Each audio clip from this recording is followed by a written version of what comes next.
Things have been heating up in the Middle East, particularly over Israel and Iran, with both countries striking at each other, deaths in the dozen. Iran's taken way more casualties than more than Israel, though Israel, I believe the death toll may be around 24 and growing. It may be higher at this point, but Israel is now claiming complete air superiority over Iran as tensions escalate. But the news for the Americans is that the U.S. is deploying the aircraft carrier USS Nimitz, as well as, it appears, 30 air refueling tankers. People begin to speculate when they start tracking the flight paths of 30 refueling tankers, big aircraft used for refueling, I believe F-16s, U.S. and Western shorter range fighter jets. It appears these are not needed and not headed to a multinational training exercise. And the speculation across the board is that this is a deployment to the Middle East for the purpose of refueling U.S. aircraft as they begin airstrikes on Iran. With speculation, of course, being Israel paved the way with strikes, taking out the air defense systems in Iran, which have always been a major blockage, we'll put it that way, for U.S. military strikes. The U.S. operates on air superiority, principally, and Iran has great military defense against airstrikes. Now that Israel's claimed superiority, the speculation is the U.S. will begin strikes of its own, and these refueling tankers will provide the fuel necessary for the return trip of these jets. Now, we don't know exactly what's going to happen, but of course, the U.S. is already involved in the war, just not directly against Iran. The U.S. has deployed several defensive measures for Israel to shoot down the rockets that are striking Israel or attempting to from Iran. So the United States is very much involved in this war. But the argument we often get from those that want us to be involved is that, no, guys, listen, this is not boots on the ground. This is military assets in the region. I don't play these games, my friends. The U.S. is involved or it isn't. It doesn't have to be our guys standing there with the weapon when it's our battleship firing missiles. When it's our weapons handed off to Israel, we are involved, and our adversaries will see it that way. That being said, I think Iran's screwed. I don't see a scenario where Iran's allies rush to its defense over these strikes. However, Pakistan is threatening to nuclear strike Israel if they use a nuclear weapon themselves. So it may be not that any large adversarial nation such as Russia or China gets involved, but it may be that smaller nations do escalate conflict, and then we don't have World War III, we have a world at war, which is arguably the same thing. But the reason I draw the distinction is the world wars were large allied nations fighting over principally the same issue. World War II, Japan was doing its thing, but did have an alliance with Germany. I believe we'll end up seeing possibly pocket conflicts all over the world that escalate to the point of war and are very serious, but not necessarily a unification of the enemy powers, the adversarial nations, I should put it. However, a world at war, for obvious reasons, may very well turn into World War III.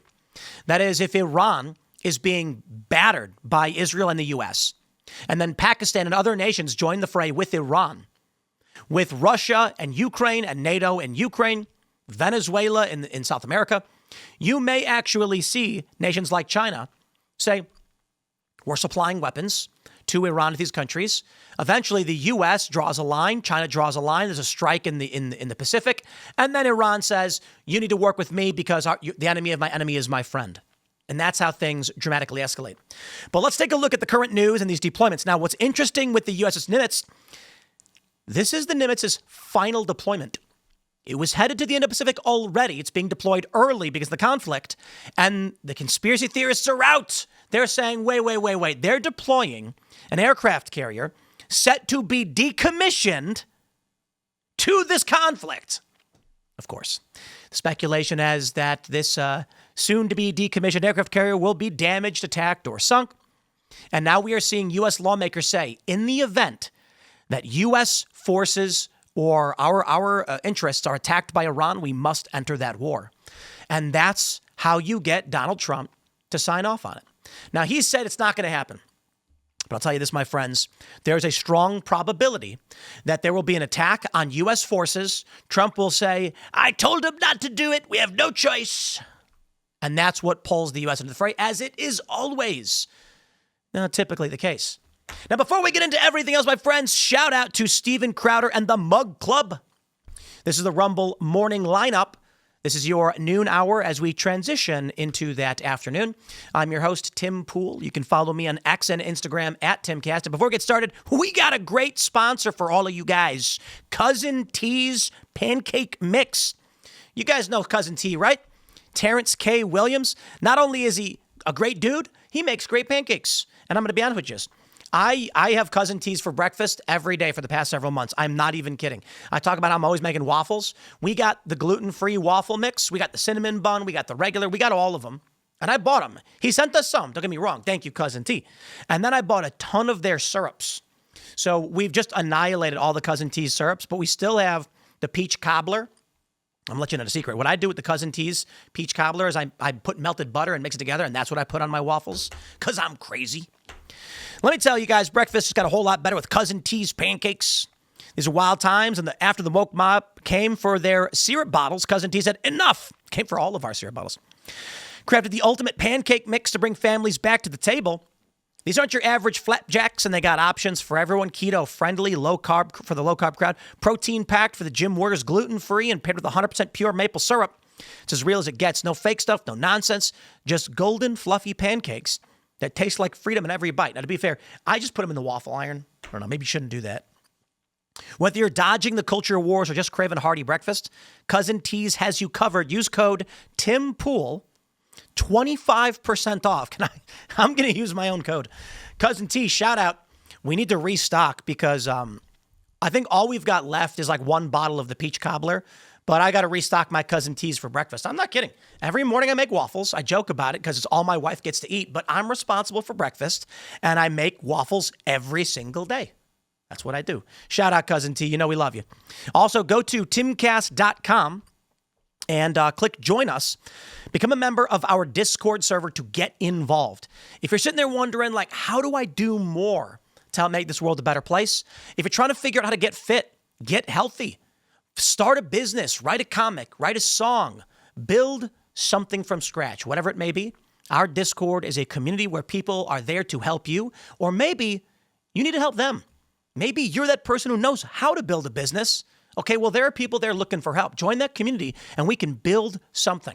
You also get access to the Green Room show on rumble.com/TimcastIRL, Monday through Friday, uncensored, behind the scenes at the Timcast studios, as well as our call-in show at 10 p.m. at the same place. Let's jump into that news, my friends. We've got this from Newsweek.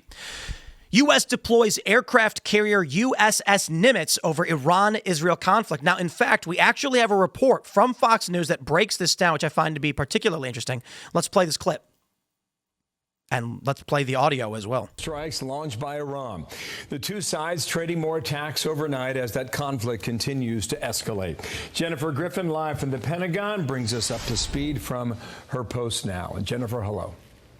Hi, Bill. The Israelis, using American-made F-35 stealth fighter jets, did in less than 4 days something that the Russian Air Force has been incapable of doing in Ukraine for 3.5 years. It established air superiority. That means Israeli non-stealth F-15 and F-16 fighter jets can now carry out airstrikes and hunt down the mobile ballistic missile launchers that are terrorizing Israeli cities.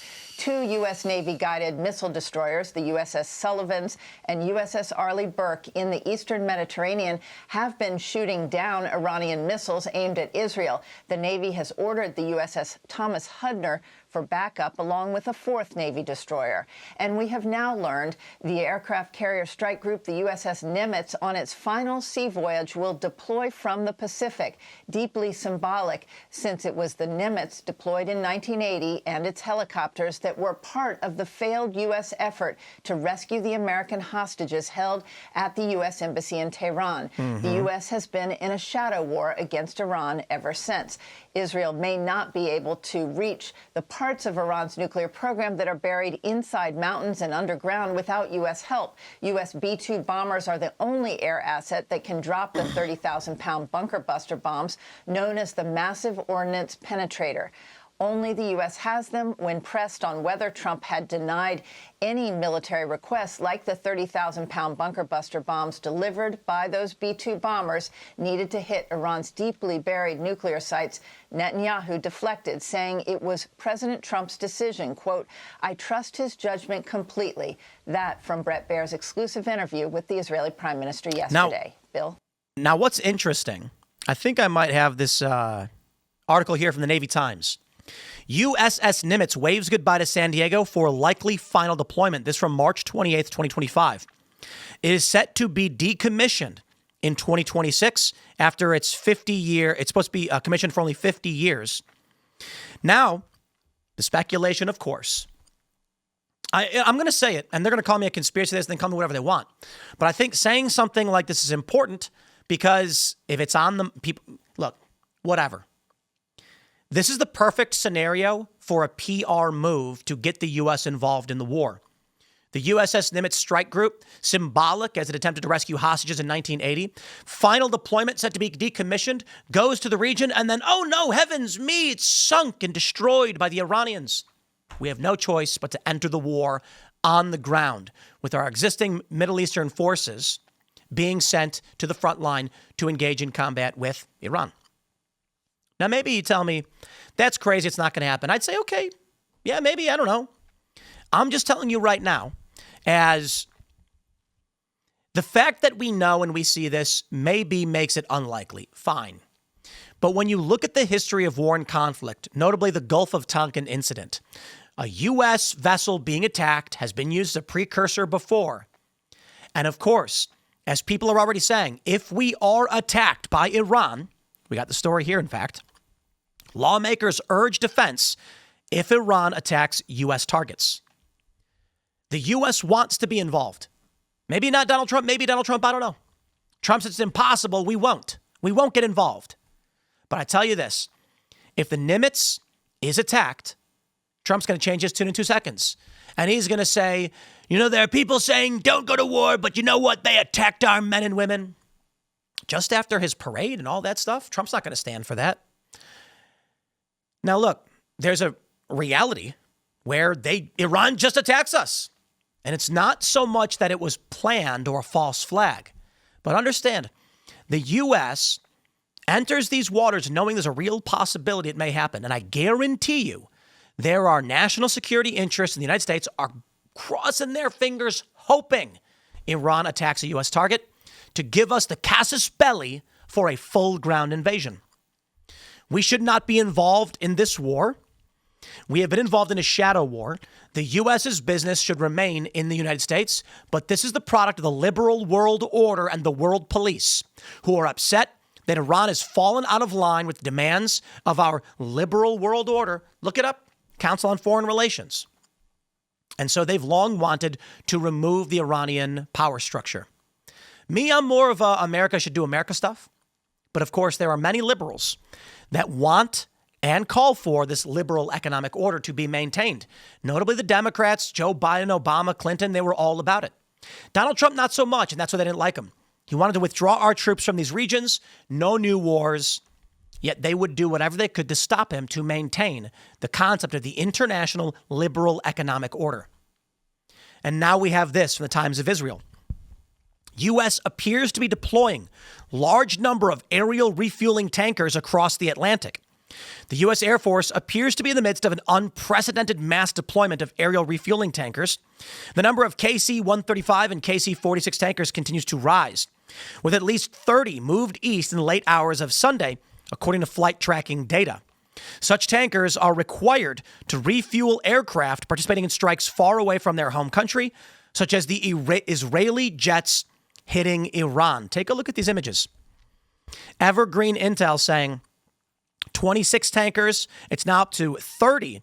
And we've got this image. We'll pull this image up showing this deployment of all of these refueling tankers. Now, the argument is, based on the trajectory, they are not heading to Finland, where there's a multinational exercise underway. Yahoo News says armada of USAF tankers just deployed east over Atlantic, spurring speculation. Over 24 U.S. Air Force KC-135R and KC-46A tankers from across the U.S. appeared on flight tracking software yesterday evening. Taking off from their bases and heading east over the Atlantic, it isn't clear if they were dragging any combat aircraft with them, but there wasn't any obvious signs of that. While tanker movements in this direction are far from abnormal, such a large, near-simultaneous migration of jets was very peculiar, especially at a time of crisis in the Middle East. The exact reason for the mass deployment is unclear, although many of the potential answers would indicate a change or preparations for a potential change in the current conflict between Israel and Iran. Open source enthusiasts took to social media after all the tankers began popping up on flight tracking software. At its peak, it appeared that at least 28 tankers were all heading east. While there is a multinational exercise in Norway that is about to kick off that wouldn't require anything like this level of relocation of refueling assets, there is no other apparent exercise or commitment that would necessitate such an operation. On the other hand, these are precisely the assets that would be needed if the U.S. were going to change its support of Israel's Operation Rising Lion, or if there were urgent concerns that the conflict is about to widen significantly. Outside of some sort of unlikely signaling move, an undisclosed massive exercise, or some other yet-to-be-known long-established commitment, there are four possible explanations for the movements. One, the U.S. has decided or is preparing for the possibility that will provide Israel with aerial refueling support to dramatically accelerate its offensive air operations with Iran. That being the case, the U.S. will enter directly into the fray of this war with Iran. You're not going to make any stupid argument where we're not dropping bombs. We're only refueling the ones that are. No, we're involved. Number two, joining the kinetic fight. This would mean the U.S. would enter the air war directly, or is preparing to be more capable of executing that option. These tankers would be needed for such operations, as well as refueling Israeli aircraft. This, of course, would be a massive shift in U.S. policy, and it could have cascading effects throughout the region, especially in terms of the likelihood that Iran would start targeting American installations. Three, it's prepping to deal with Iran attempting to close the Strait of Hormuz. If this were to occur, U.S. and likely Arab Gulf state military aircraft would leap into action in an attempt to curtail the operation. This would mean the war would instantly widen, and this cannot be done just by going out and sinking small boats. It would require a massive operation that includes SEAD, DEAD, and persistent surveillance aircraft sorties. It also means having to hunt for highly mobile shore-based anti-ship missile launchers on a grand scale, an incredibly challenging task. Once again, this would demand large amounts of continuous tanker support. You can read our complete report, they're going to say here. And finally, providing a robust air bridge from the U.S. to the Middle East.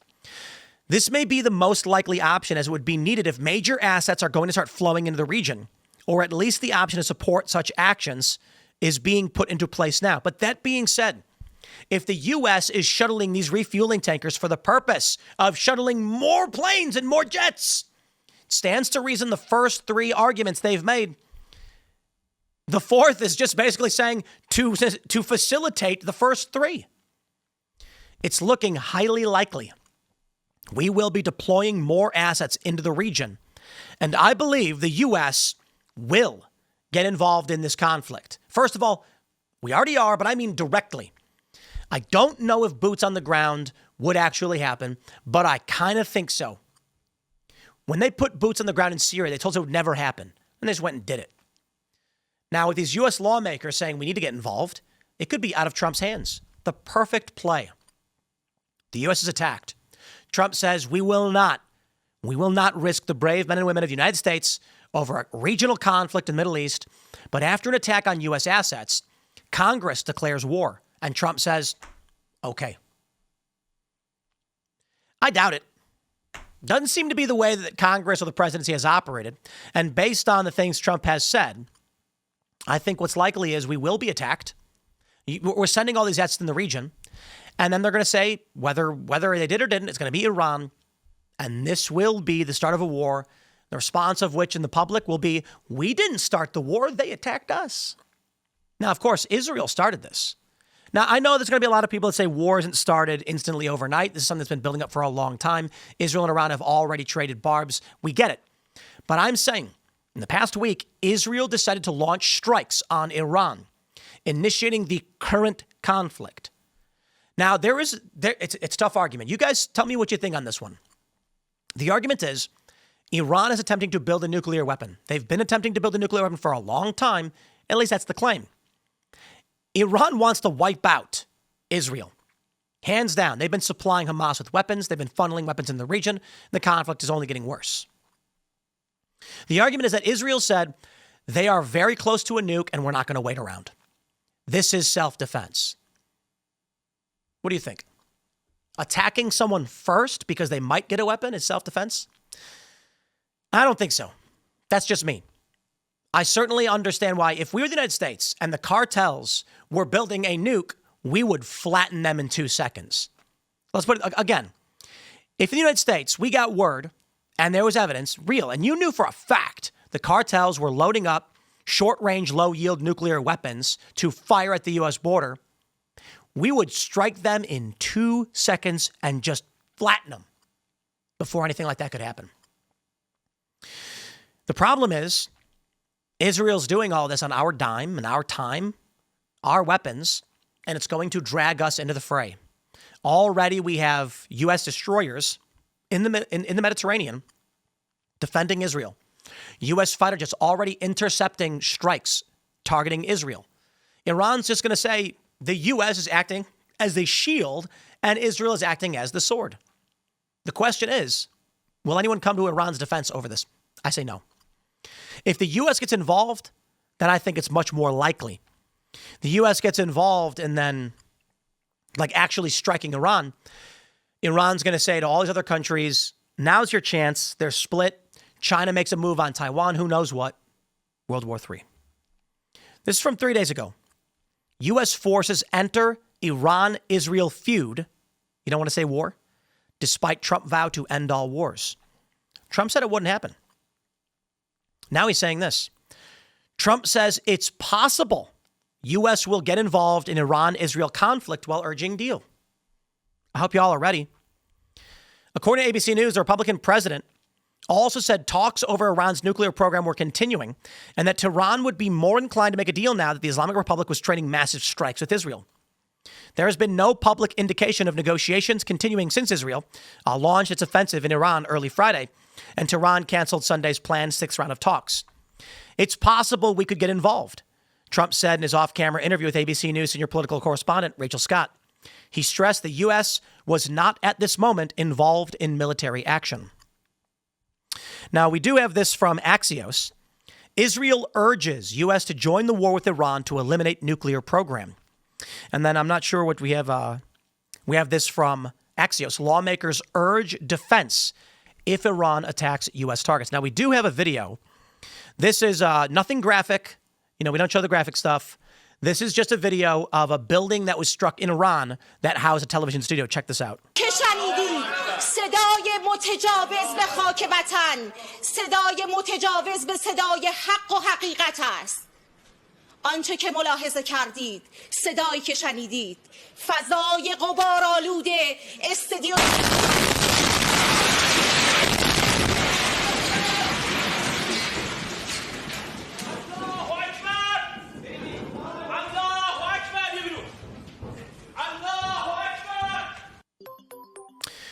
The reality of war, my friends, and I think is a very strong possibility the U.S. does get involved. Lawmakers are urging defense if Iran attacks. And Donald Trump said, maybe. The Daily Mail says blitz on Iran. Israel has full aerial superiority over Tehran and has destroyed a third of its missile force as U.S. aircraft carrier steams toward the Middle East. Israel comes in, flattens their air defense, and now it's cleared for the U.S. to come in and launch a ground invasion. I don't know that it's the case. Iran is not Afghanistan. Iran is not Iraq. This is an important lesson. People seem to think, you hear Iran, you hear Iraq, you think, oh, they must be the same thing. No way. Iran is a massive, mountainous nation. Massive. Very hard to navigate. Very hard to get past air defenses. And it is developed. It is not like Iraq and Afghanistan. Now, Iraq and Afghanistan surround Iran in the east and west, and we have military bases and assets prepared for this, and they've been preparing for this for a long time. From the Daily Mail. Pakistan tells Iran they will nuke Israel if Netanyahu uses nuclear weapons against Tehran. Regime officer claims in huge World War III apocalypse threat. This is why I say we shouldn't be involved in this stuff. There's challenges and there are questions. We don't want to be involved in World War III. We don't want to start World War III. It's all heading in that direction. We don't want China to gain unipolar global dominance. So what do? For a lot of reasons, there's a lot of arguments. We don't know for sure. One of the arguments we hear is that Europe is being strangled out by Russia's control over natural gas into the region. Europe needs cheaper energy to grow its economy and compete with the Chinese growing economic bloc. But so long as Russia is strangling out energy and the U.S. can't control the flow of energy, it's going to weaken one of our principal allies and strengthen the East. This is why you get the Ukraine war, the principal reason. If that were the case, I don't think we'd see so much deference to China from the United States, however. That being said, China is growing and is expected to overtake the U.S. as the global economic power in only a few years unless something happens. Thucydides' trap predicts that there's a tendency towards war, full-scale war between these empires if that does happen. I don't think we need or want any of that, but I can't say I know for sure exactly what happens if we do nothing, exactly what happens if we get involved. And it's easy to be a guy complaining on the internet telling y'all. It's easy to be an armchair activist saying, here's what we should do when we don't know the realities of what's really going on in the world and what's happening on the ground. And we just have to trust what the media tells us. But they lie every day. So, my friends, we are knocking on the door of Armageddon. The weapons that we have now, you ain't seen nothing. Nukes, that's nearly 100-year-old technology at this point. The weapons they've developed will it'll terrify. So all I can say for now is we'll see how this escalation goes. For the interview today, we'll be joined by Andy Ngo to talk about the escalation of violence on the far left and the riots over the weekend. The Marines clashing for the first time with protesters in generations. Far leftists shooting and killing innocent bystanders. A lot to break down on this, plus the assassination in Minnesota. That'll be up at 4 p.m. at rumble.com/TimPool or youtube.com/Timcast. Smash the like button. Share the show with everyone you know. Thank you all so much for hanging out, and we will see you all in that next segment.